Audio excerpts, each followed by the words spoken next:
বাঙালির সবচেয়ে বড় উৎসব দুর্গাপুজো তো মাত্র আর হাতে গোনা কয়েকটা দিন, আর সেই ওয়াইজ তো সবাই শপিংও স্টার্ট করে দিয়েছে। এটা হলো আমাদের ফার্স্ট ডে শপিং ব্লগ। যদিও ভেবেছিলাম এদিনকে কোনো কেনাকাটা করব না, বাট আলটিমেটলি করে ফেললাম। তো কি করলাম এদিন সেটা দেখার জন্য স্কিপ না করে লাস্ট পর্যন্ত ভিডিওটা দেখতে থাকো। Hey guys, welcome back to a new blog. আশা করি সবাই খুব ভালো আছো।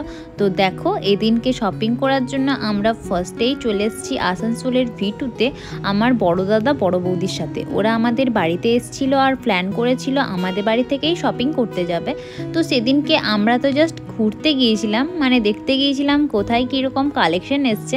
বাট জানো, লাস্টলি আমরাই সবচেয়ে বেশি শপিং করে ফেলেছি। তো এই V2টা বেশি দিন এখানে ওপেন হয়নি, এই নিউলি ওপেন হয়েছে। আর এখানে আমি ফার্স্ট টাইম গেলাম, আর এখানকার বটম কালেকশন দেখে তো জাস্ট আমি ফিদা। ছেলেদের জিন্স, জোগার, মেয়েদের প্লাজো, জোগার, জিন্স, স্কার্ট সব কিছুরই দারুণ দারুণ কালেকশন আছে, তাও খুবই রিজনেবল প্রাইসে। আর তোমরা দেখতেই পেলে আমার বর আমার হাতে এক গুচ্ছ সব জিন্স আর শার্ট ধরিয়ে ও নিজের ইচ্ছে মতো এখানে জিন্স দেখছে।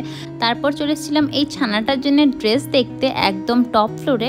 তো এখানে বাচ্চাদের কালেকশনও বেশ ঠিকঠাকই ছিল। আর জানো, এখানে এসে যেটা দেখছে সেটাকেই ধরে টানাটানি শুরু করে দিয়েছে, এটা নেব ওটা নেব করে। তো আমি এখান থেকে একটা ড্রেস বের করে ওকে দেখছিলাম এটা ওর ফিটিংস হবে কিনা, বাট ওটা খুবই ছোট ছিল। তারপরেও বেশ আরও অনেকগুলোই ড্রেস দেখা হচ্ছিল ওর জন্য, বাট বেশিরভাগ ড্রেস ওর সাইজে হচ্ছিল না, মানে ছোট বাচ্চাদের ছিল। যার জন্য ওইখান থেকে নেমে আমরা সোজা চলে এসেছিলাম গ্রাউন্ড ফ্লোরে। এখানে অনেক রকমের প্রোডাক্ট ছিল। তো এখান থেকে আমি একটা স্ক্রাবার আর একটা নেল পলিশ নিয়ে এখান থেকে বেরিয়ে চলে গিয়েছিলাম সোজা এম বাজারে। এম বাজারের কালেকশন কেমন সেটা আশা করি যারা এখান থেকে শপিং করো রেগুলারলি তারা অবশ্যই জানো, নতুন করে বলার কিছু নেই। এখানে প্রত্যেক বছর তুমি ট্রেন্ডিং জিনিসগুলোই পেয়ে যাবে, তাও খুবই রিজনেবল প্রাইসে।